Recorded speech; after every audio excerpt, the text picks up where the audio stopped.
तो चलिए शुरू करते हैं। आज हम लोग ब्रह्मांड के बारे में जितना भी इम्पोर्टेंट पॉइंट आता है सबके बारे में पढ़ने वाले हैं और इसके इम्पोर्टेंट क्वेश्चन को देखने वाले हैं।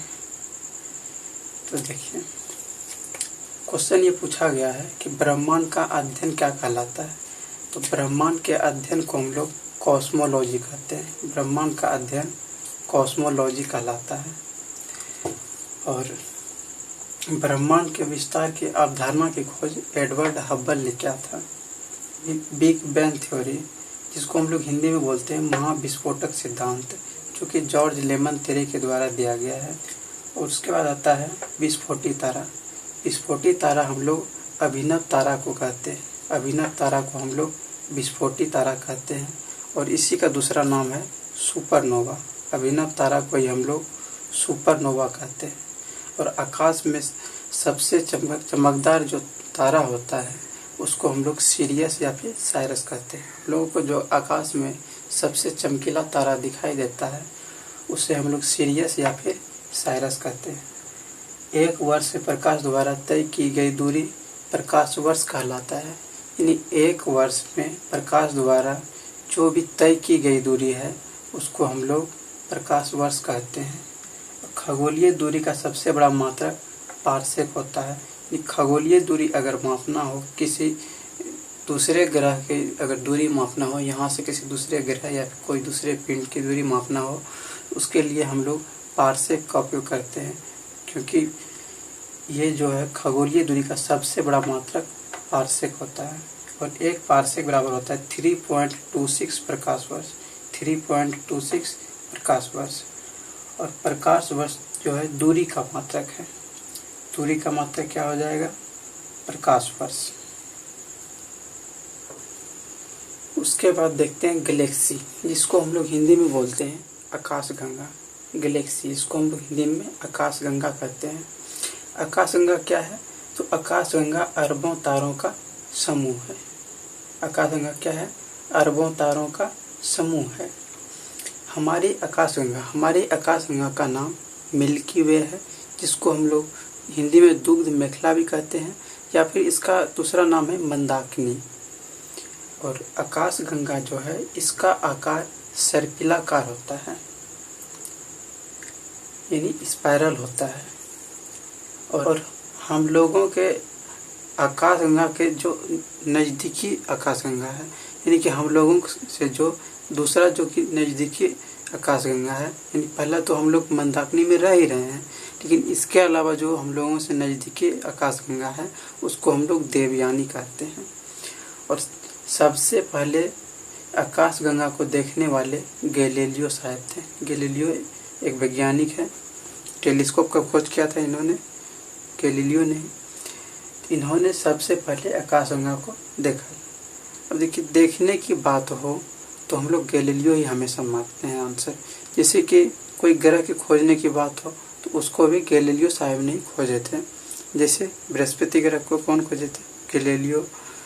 सौरमंडल को कौन खोजे थे? गैलीलियो। यानी खोजने की बात हो, जब इन्होंने टेलीस्कोप बनाए थे तो सबसे पहले यही तो खोजेंगे, यही तो देखेंगे। तो देखने की बात हो तो इसमें गैलीलियो ही आंसर होगा। उसके बाद है हमारी आकाशगंगा के सबसे चमकीले तारों का समूह। हम लोगों का जो आकाशगंगा है उसका नाम क्या है? मंदाकिनी या फिर मिल्की वे या फिर दुग्ध मेखला। उसमें सबसे चमकीले तारों का जो समूह है उसको हम लोग बोलते हैं ओरियन नेबुला। और अगला है कृष्ण छिद्र, इसको हम लोग ब्लैक होल कहते हैं। ब्लैक होल ऐसा पिंड है जो अपने में से किसी को निकलने नहीं देता है, किसी को भी नहीं निकलने देता है। यहाँ तक कि प्रकाश को भी वो निकलने नहीं देता है, अपने में से प्रकाश को भी वो पार नहीं होने देता है। और उसके नज़दीक जो भी ग्रह पिंड वगैरह जाते हैं तो वो उसको खींच लेता है। और ब्लैक होल क्या होता है? तो इसका घनत्व बहुत ही अधिक होता है। वैसा पिंड जिसका घनत्व बहुत ही अधिक हो, उसी को हम लोग ब्लैक होल कहते हैं, कृष्ण छिद्र। तो देखिए, फिर से देखते हैं इसको। गैलेक्सी, जिसको हम लोग हिंदी में बोलते हैं आकाशगंगा। गैलेक्सी को ही हम लोग बोलते हैं आकाशगंगा। और गैलेक्सी क्या है, आकाशगंगा क्या है? तो अरबों तारों के समूह को गैलेक्सी फिर आकाशगंगा कहा जाता है। और हमारी आकाशगंगा जो है इसका नाम मिल्की वे है, और इसको हम लोग हिंदी में दुग्ध मेखला कहते हैं, या फिर इसका दूसरा नाम है मंदाकिनी। और आकाशगंगा जो है इसका आकार सर्पिलाकार है। आकाशगंगा का आकार सर्पिलाकार होता है, यानी स्पाइरल में होता है। और हम लोगों से जो नज़दीकी आकाशगंगा है उसका नाम है देवयानी। और सबसे पहले देखने वाला था, यानी आकाशगंगा को सबसे पहले देखने वाला गैलीलियो थे।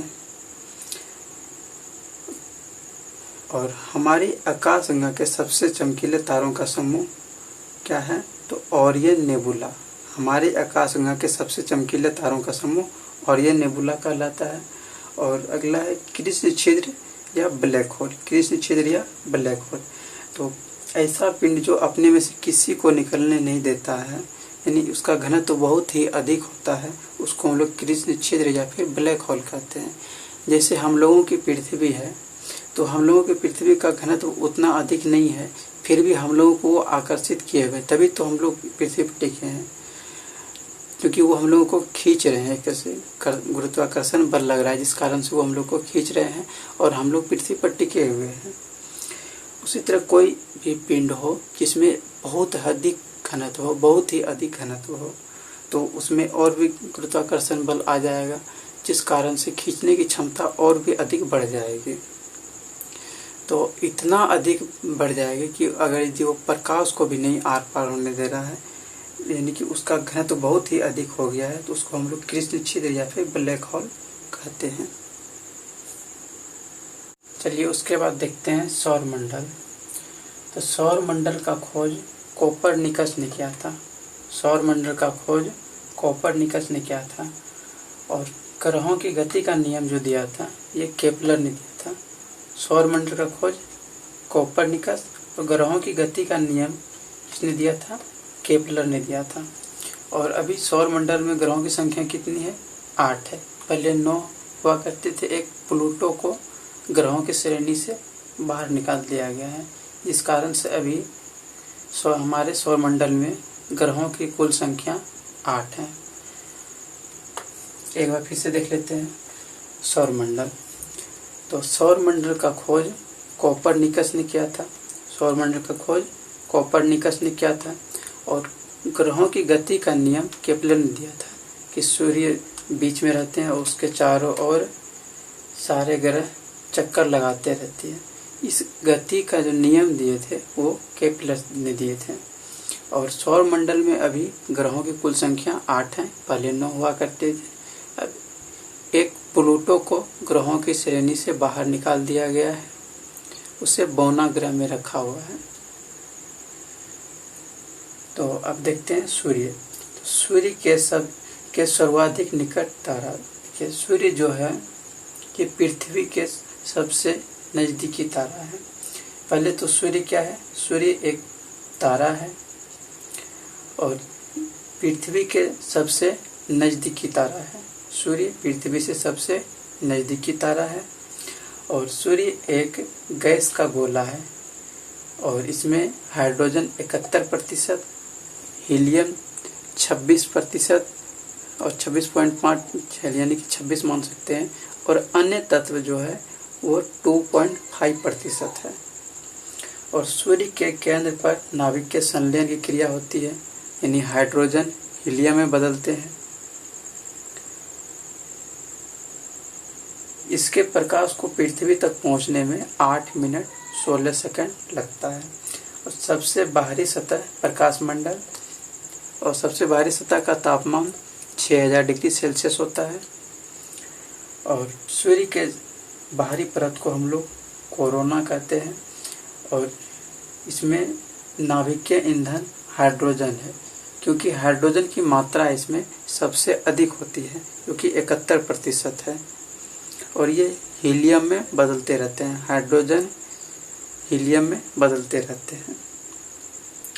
सूर्य से सबसे नज़दीकी तारा प्रोक्सिमा सेंचुरी है। हम लोगों से सबसे नज़दीकी तारा सूर्य है, लेकिन हम लोगों से सबसे नज़दीकी दूसरी तारा जो है वो प्रोक्सिमा सेंचुरी है, या फिर बोल सकते हैं सूर्य से सबसे नज़दीकी तारा प्रोक्सिमा सेंचुरी है।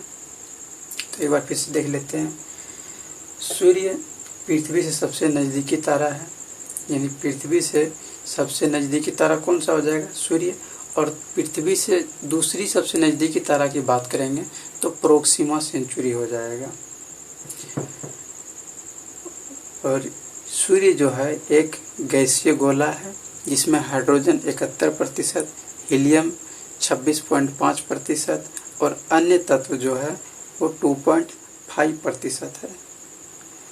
और इसके कहने पर नाभिकीय संलयन की क्रिया होती है, मतलब हाइड्रोजन हीलियम में बदलते रहते हैं इसमें, और इसमें नाभिकीय संलयन की क्रिया होती है। संलयन का मतलब होता है जुटना, एक तरह से संलयन का मतलब होता है जुटना, और एक होता है विखंडन, नाभिकीय विखंडन। उसमें क्या होता है?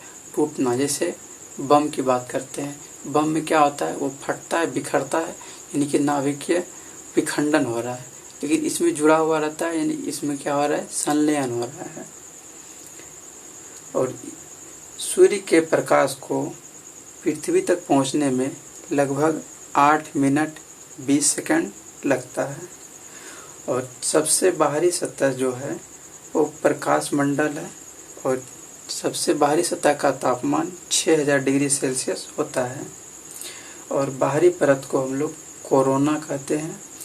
और इसमें नाभिकीय ईंधन हाइड्रोजन होता है, क्योंकि हाइड्रोजन की मात्रा सबसे अधिक होती है इसमें, ठीक।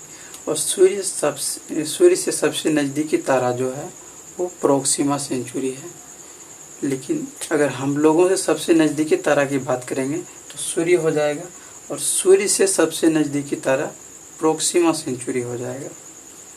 तो चलिए अब सौर मंडल के सारे ग्रह के बारे में जानते हैं। तो देखिए यहाँ पे से सूर्य है, और उसके बाद बुध, शुक्र, पृथ्वी, मंगल, बीच में क्षुद्र ग्रह पाया जाता है, एस्ट्रॉइड पाया जाता है। उसके बाद बृहस्पति, शनि, अरुण, वरुण, इसको सीक्वेंस वाइज याद करना है। बुध, शुक्र, पृथ्वी, मंगल, बृहस्पति, शनि, अरुण, वरुण, आधा आधा करके याद कीजिए। बुध, शुक्र, पृथ्वी, मंगल, बुध, शुक्र, पृथ्वी, मंगल, बृहस्पति, शनि, अरुण, वरुण, बृहस्पति, शनि, अरुण, वरुण। और बीच में क्षुद्र ग्रह पाया जाता है, यानी एस्ट्रॉइड पाया जाता है। और इधर के जो ग्रह हैं, इधर के, इसको हम लोग पार्थिविक ग्रह कहते हैं। और इधर के जो ग्रह हैं ये, इसको हम लोग बाह्य ग्रह कहते हैं। पहले आता है पहला नंबर पे बुध, फिर शुक्र, फिर पृथ्वी, यानी हम लोग का जो है ये तीसरा नंबर पे आता है। हम लोग का जो पृथ्वी है ये तीसरे नंबर पे आती है। उसके बाद है मंगल, और मंगल और बृहस्पति के बीच में क्षुद्र ग्रह पाया जाता है। और उसके बाद पाया जाता है बृहस्पति, और बृहस्पति जो है ये सबसे बड़ा ग्रह है। उसके बाद है शनि, अरुण, वरुण, सबसे दूर में कौन सा ग्रह है? वरुण। सूर्य से भी सबसे दूर में वरुण ग्रह है, और पृथ्वी से भी सबसे दूर वरुण ग्रह ही है। तो इधर वाले को हम लोग पार्थिव ग्रह कहते हैं, और इधर वाले को हम लोग बाह्य ग्रह कहते हैं। और बीच में क्षुद्र ग्रह पाया जाता है, किसके किसके बीच? मंगल और बृहस्पति के बीच। यहाँ से क्वेश्चन पूछा जाता है कि कौन कौन से ग्रह के बीच क्षुद्र ग्रह पाया जाता है? तो मंगल और बृहस्पति के बीच। तो चलिए अब सभी ग्रहों को देखते हैं हम लोग एक एक करके। तो पहले है यहाँ पे बुध ग्रह, जिसको हम लोग इंग्लिश में बोलते हैं मरकरी। सूर्य का सबसे नज़दीकी ग्रह है। देख रहे हैं यहाँ पे सूर्य का सबसे नज़दीकी ग्रह कौन सा? बुध। तो सूर्य का सबसे नज़दीकी ग्रह कौन सा हो जाएगा? बुध हो जाएगा। सौर मंडल का सबसे छोटा ग्रह, यानी सौर मंडल का सबसे छोटा ग्रह कौन सा हो जाएगा? बुध। यानी सौर मंडल में टोटल कितने ग्रह हैं? 8 ग्रह हैं। पहले 9 हुआ करते थे, जो प्लूटो को अभी हटा दिया गया है। उसको हम लोग बौना ग्रह के श्रेणी में रखे हैं, उसको ग्रहों की श्रेणी से हटा दिया गया है। तो अभी हमारे सौर मंडल में ग्रहों की कुल संख्या कितनी है? 8 है। और उसमें से सबसे छोटा ग्रह कौन सा है? तो बुध। और सूर्य की परिक्रमा करने में सबसे कम समय लेता है, यानी बुध जो है ये सूर्य की परिक्रमा करने में सबसे कम समय लेता है, 88 दिनों का समय लेता है। इस पर वायु नहीं है, इसलिए यहाँ जीवन संभव नहीं है। यहाँ पे वायु नहीं है, जिस कारण से यहाँ पे जीवन संभव नहीं है। यहाँ पे कोई आदमी बस नहीं सकते हैं। इसका कोई उपग्रह नहीं है, बुध ग्रह का कोई भी उपग्रह नहीं है। बुध ग्रह का कोई भी उपग्रह नहीं है। देखिएगा, फिर से देखते हैं। बुध जो है ये सूर्य का सबसे नज़दीकी ग्रह है। देख रहे हैं यहाँ पे, सूर्य का सबसे नज़दीकी ग्रह कौन सा हो जाएगा? बुध। और सौर मंडल का सबसे छोटा उपग्रह भी बुध है। सूर्य की परिक्रमा सबसे कम दिनों में 88 दिनों में करते हैं। कौन? बुध। और इस पर वायु नहीं है, इसलिए यहाँ जीवन संभव नहीं है। इसका कोई भी उपग्रह नहीं है। क्वेश्चन पूछा जाता है वह कौन सा ग्रह है जिसके कोई उपग्रह नहीं है, तो उसका आंसर हो जाएगा बुध और शुक्र। बुध और शुक्र ग्रह का कोई भी उपग्रह नहीं है। बाकी बात इधर सबका उपग्रह है, जैसे हमारी पृथ्वी है, इसका उपग्रह चंद्रमा है। लेकिन बुध और शुक्र ऐसा ग्रह है जिसका कोई भी उपग्रह नहीं है।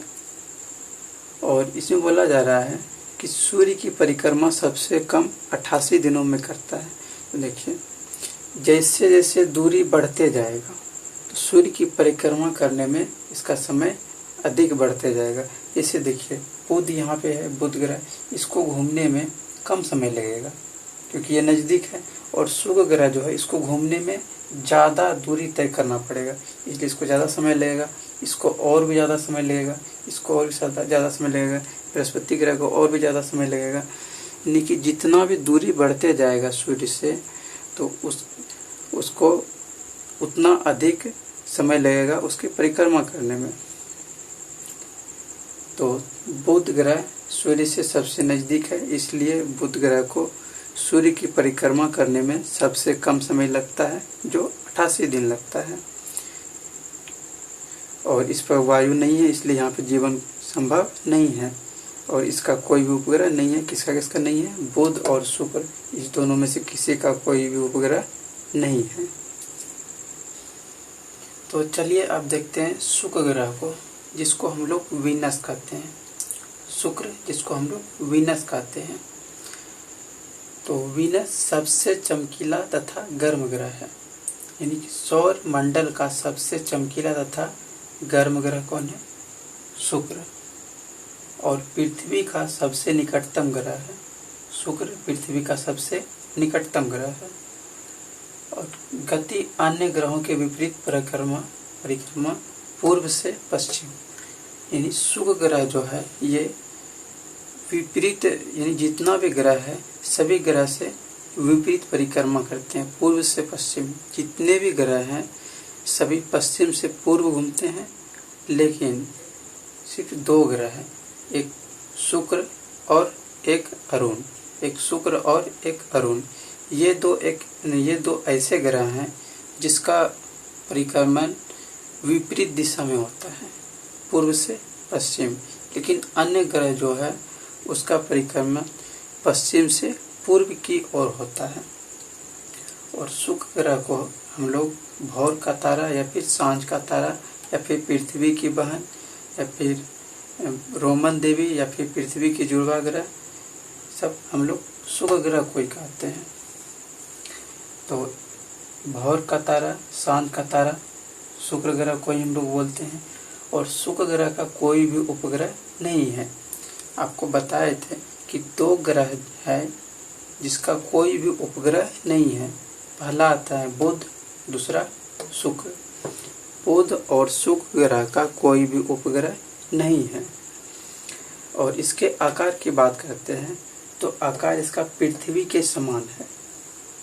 और अन्य नाम पृथ्वी की जुड़वा ग्रह शुक्र हो जाएगा, पृथ्वी की बहन शुक्र, रोमन देवी शुक्र को ही बोला जाता है, भोर का तारा शुक्र को ही बोला जाता है, सांझ का तारा शुक्र को ही बोला जाता है, और सबसे चमकीला तारा शुक्र को ही बोला जाता है, तथा सबसे गर्म ग्रह शुक्र को ही बोला जाता है। अब यहाँ पे कन्फ्यूजन क्रिएट हो जाएगा कि सूर्य से तो सबसे नज़दीकी ग्रह बुध है, तो फिर शुक्र को हम लोग सबसे गर्म ग्रह क्यों कहते हैं?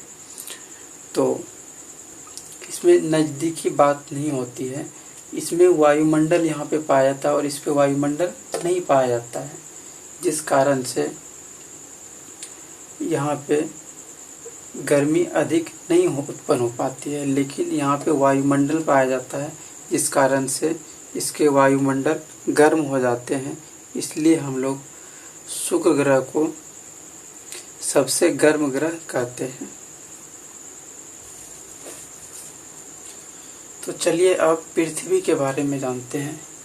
पृथ्वी, जिसको हम लोग इंग्लिश में अर्थ कहते हैं, पृथ्वी सौर मंडल का एकमात्र ग्रह है जिस पर जीवन संभव है और जिस पर जीवन है भी। सौर मंडल का एकमात्र ग्रह जिस पर जीवन अभी है, तो कौन सा हो जाएगा? पृथ्वी। और पृथ्वी जल की उपस्थिति के कारण इसे नीला ग्रह कहा जाता है। नीला ग्रह किसे कहा जाता है? पृथ्वी को। क्यों कहा जाता है?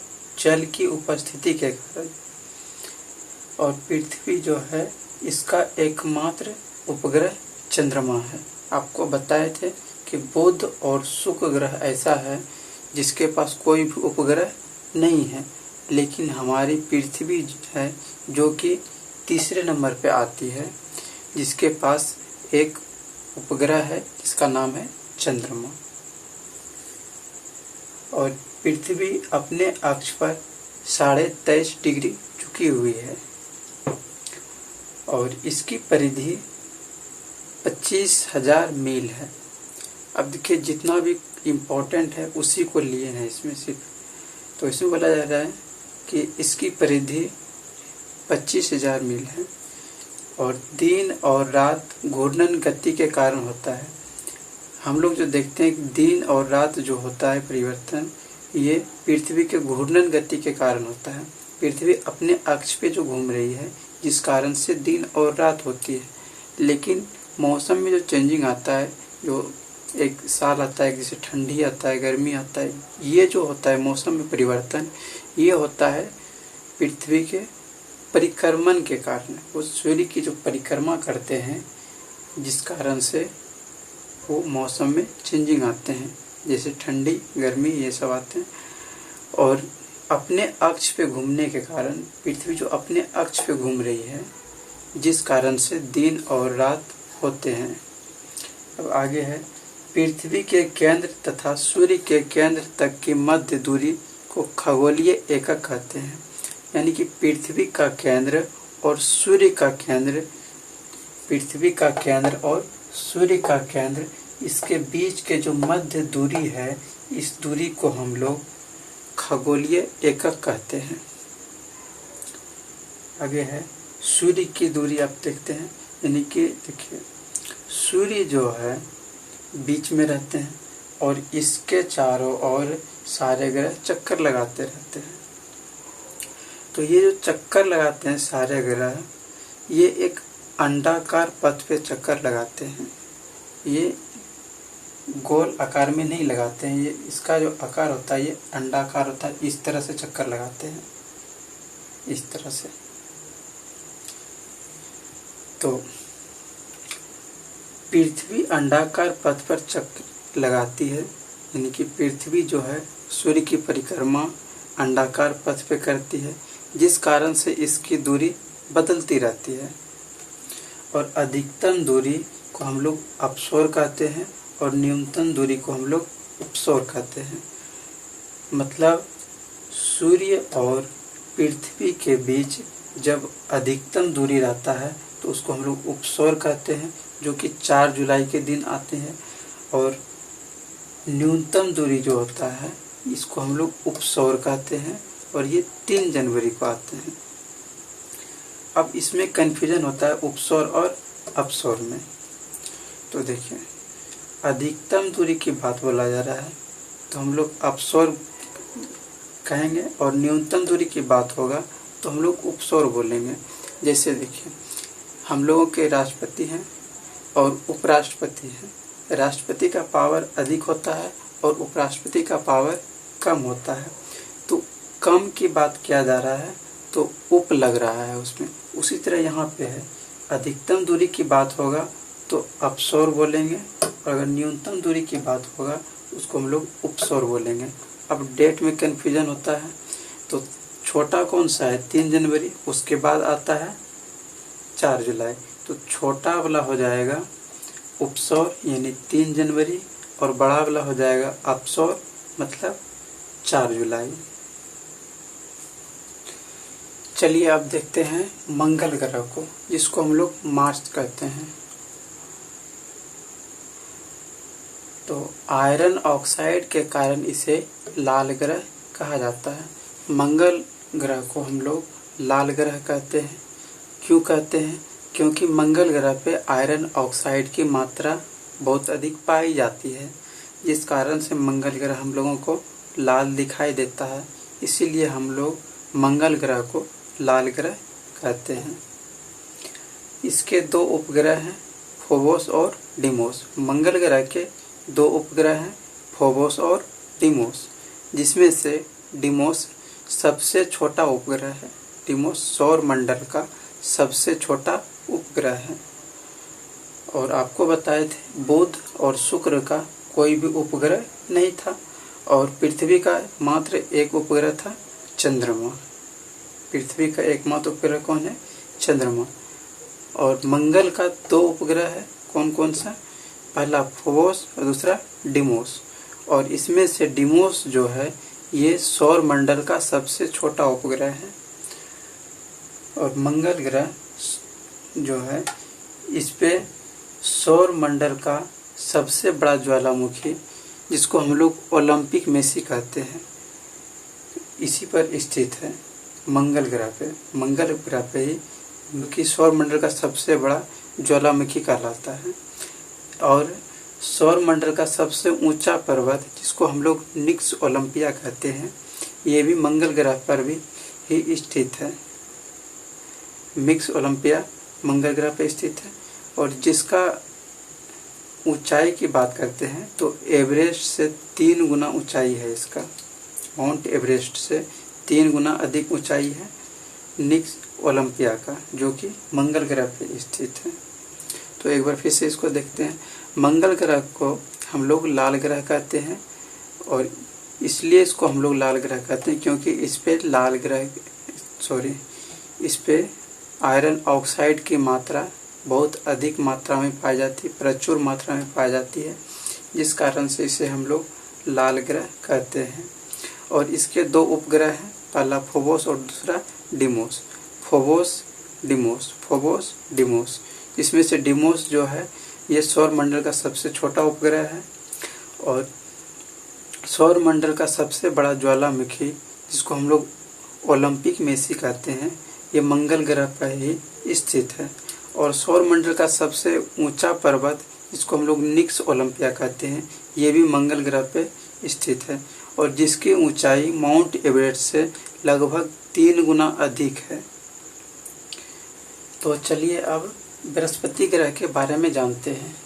बृहस्पति, जिसको हम लोग इंग्लिश में जुपिटर कहते हैं, तो सौर मंडल का सबसे बड़ा ग्रह बृहस्पति है। बृहस्पति सौर मंडल का सबसे बड़ा ग्रह है।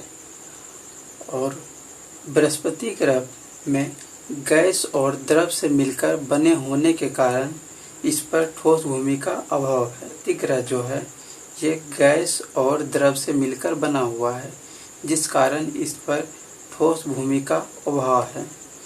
ये ठोस भूमि नहीं है, गैस और द्रव होने के कारण से ये ठोस नहीं है, ये गैस के रूप में बना हुआ है। और बृहस्पति ग्रह का उपग्रह सबसे अधिक है, और सबसे बड़ा उपग्रह गैनीमीड है। बृहस्पति ग्रह का सबसे बड़ा उपग्रह गैनीमीड, और यही सौर मंडल का भी सबसे बड़ा उपग्रह होगा। सौर मंडल का सबसे बड़ा उपग्रह गैनीमीड हो जाएगा। और बृहस्पति ग्रह का अध्ययन करने वाला उपग्रह जो था वो था वायेजर 1। ये कृत्रिम वायेजर 1, ये जो वायेजर 1 है ये कृत्रिम उपग्रह है, मानव द्वारा बनाया गया था। इसको बृहस्पति ग्रह को अध्ययन करने के लिए इसको भेजा गया था। ये एक स्पेस है, एक तरह से इसको भेजा गया था बृहस्पति ग्रह का अध्ययन करने के लिए। तो चलिए एक बार फिर से देख लेते हैं। बृहस्पति ग्रह, जिसको हम लोग इंग्लिश में जुपिटर कहते हैं, सौरमंडल का सबसे बड़ा उपग्रह बृहस्पति है। और बृहस्पति ग्रह गैस और द्रव से मिलकर बने होने के कारण इसका भूमि ठोस नहीं है। इस कारण से ठोस भूमि का अभाव है इस पे, और इसका उपग्रह सबसे अधिक है। सौरमंडल का सबसे बड़ा उपग्रह गैनीमीड है, जो कि बृहस्पति का है। और बृहस्पति ग्रह का अध्ययन करने वाला उपग्रह जो कि कृत्रिम उपग्रह था, वो वायेजर 1 है। और वायेजर 2 को भी भेजा गया था, बाद में नासा के द्वारा ये भेजा गया था।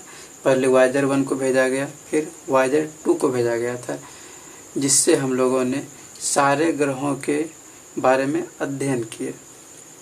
और वायेजर 1 जो है ये स्पेशली बृहस्पति ग्रह का अध्ययन करने के लिए भेजा गया था।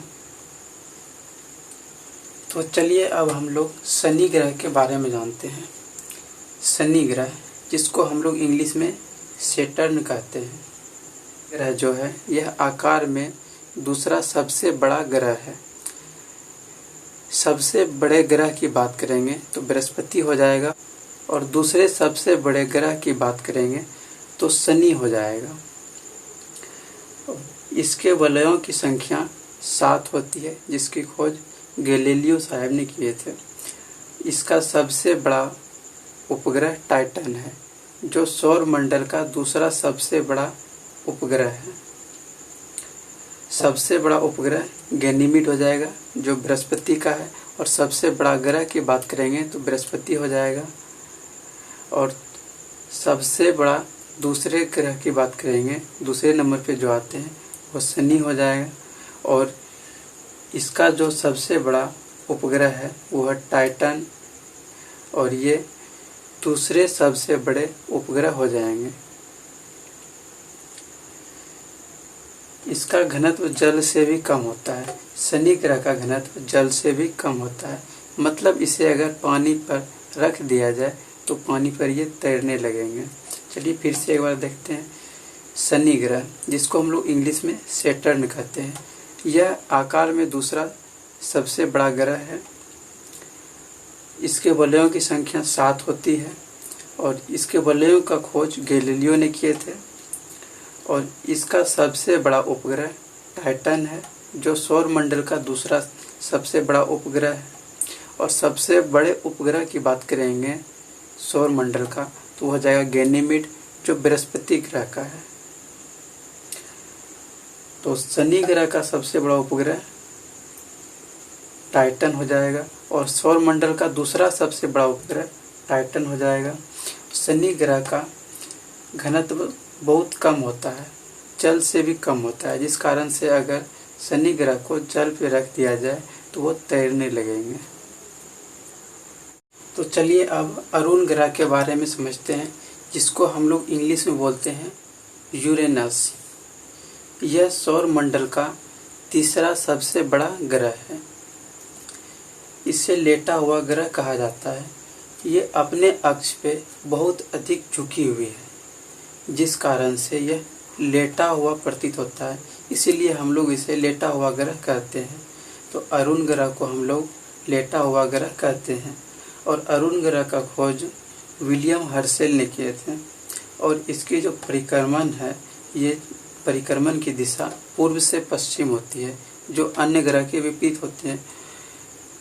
सिर्फ 2 ग्रह हैं जिसका परिक्रमण की दिशा पूर्व से पश्चिम होती है, वह है शुक्र और अरुण।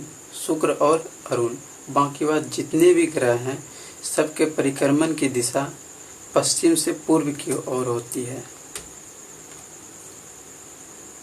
तो चलिए अब जानते हैं वरुण ग्रह के बारे में, जिसको हम लोग इंग्लिश में बोलते हैं नेपच्यून। मीथेन की अधिकता के कारण इसे हरा ग्रह कहा जाता है। मीथेन की अधिकता के कारण यह ग्रह हरे कलर की दिखाई देती है, जिस कारण इसे हम लोग हरा ग्रह कहते हैं। यह सूर्य से सबसे अधिक दूरी पर स्थित है। आप देख सकते हैं ये वरुण ग्रह सूर्य से सबसे अधिक दूरी पर स्थित है, और पृथ्वी से भी सबसे अधिक दूरी पर स्थित है ये वरुण। सूर्य पूछे या फिर पृथ्वी, दोनों से सबसे अधिक दूरी पर वरुण है ये। और यह सौर मंडल का सबसे ठंडा ग्रह है। वरुण ग्रह जो है यह सौर मंडल का सबसे ठंडा ग्रह है।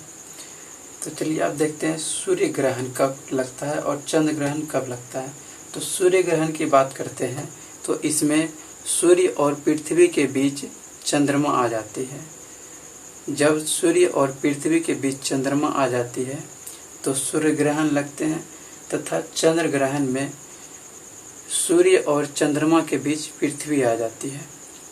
सूर्य ग्रहण की बात हो तो इसमें सूर्य और पृथ्वी के बीच चंद्रमा आ जाती है, तथा चंद्र ग्रहण की बात हो तो इसमें सूर्य और चंद्रमा के बीच पृथ्वी आ जाती है। यानी जिस पर भी प्रकाश नहीं पड़ता है, जिस पर भी प्रकाश नहीं पड़ता है वही यहाँ पे ग्रहण लग रहे हैं। जैसे देखिए सूर्य ग्रहण में सूर्य और पृथ्वी के बीच चंद्रमा आ रही है, इस कारण से हम लोग को सूर्य दिखाई नहीं देगा, तो सूर्य ग्रहण हो गया। और चंद्र ग्रहण में क्या हो रहा है कि इसमें सूर्य और चंद्रमा के बीच पृथ्वी आ जा रही है। सूर्य और चंद्रमा के बीच जब पृथ्वी आ जाएगी तो चंद्रमा पे प्रकाश नहीं पड़ेंगे, जिस कारण से चंद्रमा हम लोग को दिखाई नहीं देंगे। और उसके बाद है हेली धूमकेतु। तो हेली धूमकेतु के परिक्रमण पथ है ये दीर्घवृत्तीय होती है, और ये पहले 1986 ईस्वी में दिखे थे हेली धूमकेतु, और ये हर 76 वर्ष में दिखाई देते हैं। तो पहले 1986 में दिखे थे, अगर इसमें हम लोग 76 वर्ष जोड़ते हैं तो यानी कि हम लोग को 2062 में फिर से पुनः हम लोगों को दिखाई देगी। ये हेली धूमकेतु 76 वर्षों के बाद पुनः, पहले तो 1986 में दिखे थे, लेकिन अब उसमें अगर जैसे हम लोग 86 वर्ष जोड़ेंगे तो 2062 आ रहा, मतलब 2062 को पुनः ये दिखाई देंगे। और इसमें कुछ महत्वपूर्ण पॉइंट है, जैसे प्लूटो।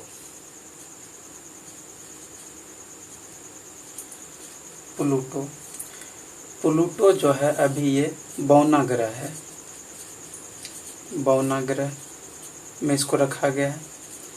पहले सौर मंडल में 9 ग्रह होते थे, उसमें से एक प्लूटो को हटा दिया गया और इसको बौना ग्रह के श्रेणी में रखा गया है। इस कारण से अभी सौरमंडल में ग्रहों की संख्या 8 है। और अगले क्वेश्चन पूछा जाता है कि अंतरिक्ष यात्री को आकाश का रंग कैसा प्रतीत होता है। तो अंतरिक्ष यात्री को आकाश का रंग काला प्रतीत होता है, काला। और क्वेश्चन पूछा जाता है कि हम लोगों से सबसे नज़दीकी आकाशीय पिंड क्या है। तो हम लोगों से सबसे नज़दीकी आकाशीय पिंड यानी पृथ्वी से सबसे नज़दीकी आकाशीय पिंड पृथ्वी के ही उपग्रह चंद्रमा है। चंद्रमा, पृथ्वी से सबसे नज़दीकी आकाशीय पिंड चंद्रमा है। और एक क्वेश्चन बहुत पूछा जाता है कि तेजी से घूमने वाले न्यूट्रॉन तारों को क्या बोला जाता है। तो पल्सर बोला जाता है उसको। और पृथ्वी पर गुरुत्वाकर्षण के कारण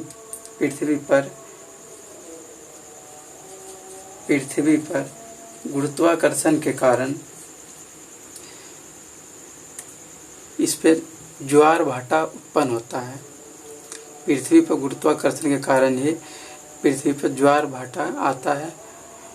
और बहुत क्वेश्चन पूछा जाता है कि पृथ्वी पर अगर यदि कोई वस्तु है 60 kg, तो अगर यदि उसको चंद्रमा पे ले जाया जाए तो उसका वजन वहाँ पे 10 kg हो जाएगा, यानी कि 1/6 गुना हो जाता है।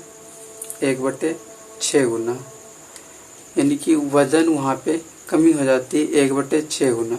अगर यदि किसी का वजन पृथ्वी पे 60 kg है, तो अगर यदि इसको चंद्रमा पे ले जाया जाए तो वहाँ पे 1/6 से गुना कर देंगे, यानी ये हो जाएगा 10 kg का 10 kg।